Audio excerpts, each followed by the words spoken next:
spent most of my life feeling like I had to earn the right to exist anywhere. My name is Noah Williams. I am 19 years old, born in the United States to an African-American father and a Latina mother. I grew up in a house where soul music blended with Spanish radio, where collard greens sat next to arroz on the same table. People always asked me, "So, what are you?" Like I was some riddle they needed to solve. Right now, I am Muslim. Saying that still feels surreal. Not because I doubt it, but because of how far I had to travel inside myself just to get here. I am not perfect, not especially wise, not someone who has it all figured out. I am just a young man finally learning how to breathe in his own skin.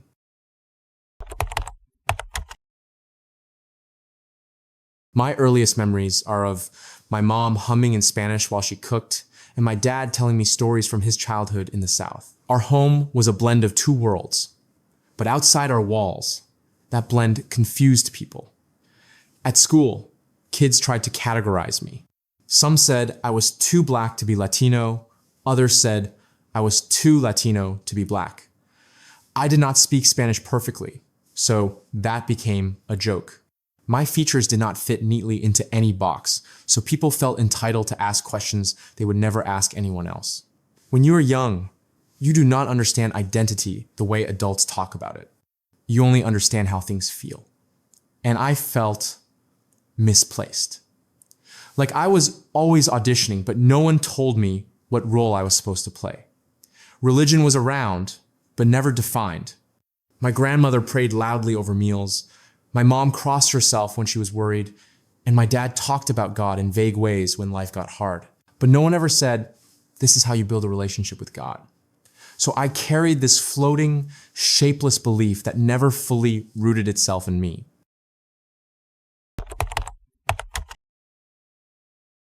High school made everything worse. Suddenly, everyone was choosing identities like outfits. I tried to do the same. With my black friends, I leaned into my dad's side. With my Latino friends, I tried to be more like them.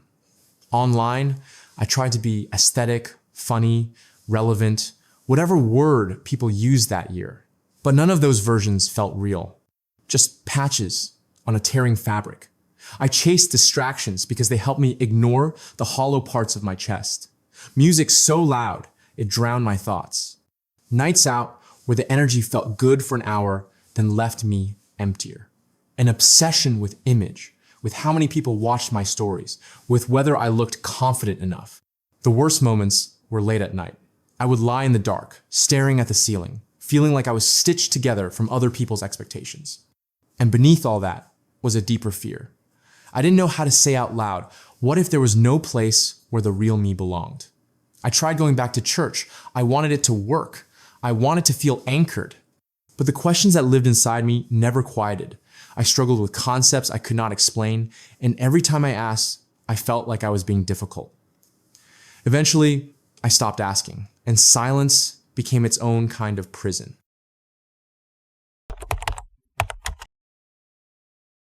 One afternoon in the college library changed everything.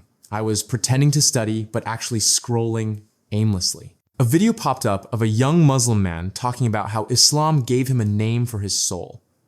That sentence hit me like a truth I had been avoiding for years. A name for my soul. I realized I could describe my ethnicity, my race, my background, but not who I was beyond those things. Not who I was at my core. I started watching more videos about Islam. At first, just curiosity. But the more I listened, the more something inside me softened. Muslims talked about God in a way I had never heard before. One God. Absolutely one. No confusion.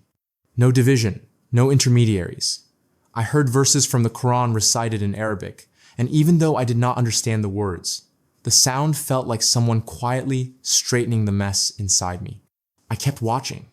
I learned that Islam sees all humans as equal, none superior except by their character. As someone who spent years trying to fit into categories I did not choose, that truth felt like finally breathing clean air. Around this time, a classmate invited me to watch him pray. It was just a small room on campus, not even a real mosque. People from different backgrounds stood shoulder to shoulder and bowed in unison. Something in me whispered, "This is what surrender looks like."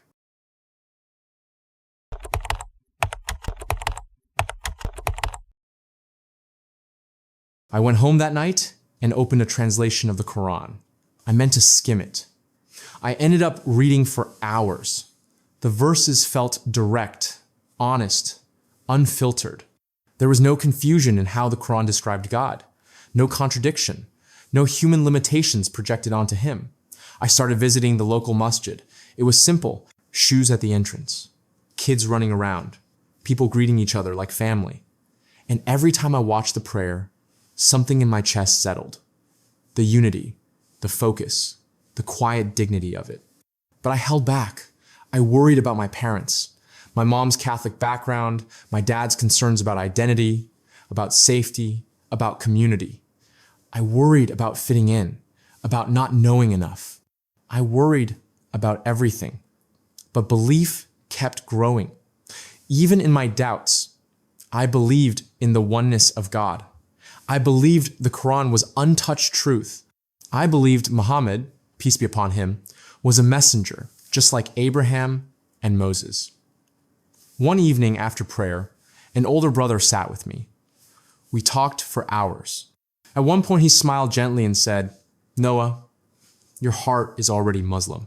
You just haven't said it yet." And he was right. My shahada wasn't dramatic. No big event, no spotlight. Just me, a few brothers, and this quiet certainty settling over me. I repeated the words slowly, carefully. And the moment they left my tongue, I felt something inside me realign, like my soul finally recognized itself.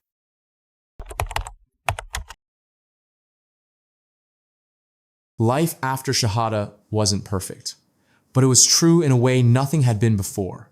Prayer grounded me, even when I struggled to wake up, even when I felt lazy or distracted. Something about standing before God 5 times a day anchored me deeper than anything else ever had. My family took time. My mom cried at first. My dad went quiet, like he was processing 1,000 things at once. We had long conversations. I tried to show them Islam didn't erase my culture or my love for them. It shaped me into someone more patient, more respectful, more focused. Some people accepted it. Some still don't fully get it. But they see that I am steadier now. That matters.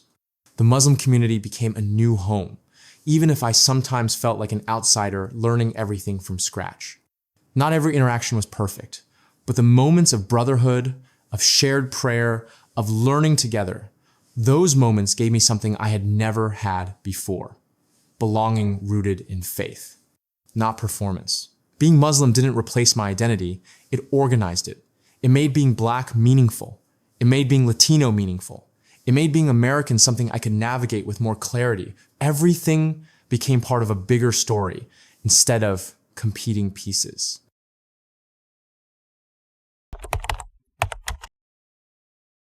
If you are someone who feels caught between worlds, someone who doesn't know where they belong, someone who feels like they are constantly adjusting themselves for the room they're in, I want you to hear me clearly. You are not lost. You are searching. And there is a difference. Ask yourself why you feel that ache inside. Ask yourself why certain truths pull at you even when you try to ignore them. Sometimes that discomfort is guidance. Sometimes it is your soul remembering something before you consciously do. If Islam interests you, follow that curiosity, quietly, privately, gently. Read the Quran. Listen to its recitation. Sit in a masjid. Ask questions without fear. No one becomes Muslim because they have everything figured out. We become Muslim because we finally stop running from the truth that was always calling us. I still make mistakes. I still struggle. I still have days where my faith flickers instead of burns. But even on those days, I have direction. I have a Lord who never leaves me. And that is the first time in my life I have ever felt truly whole.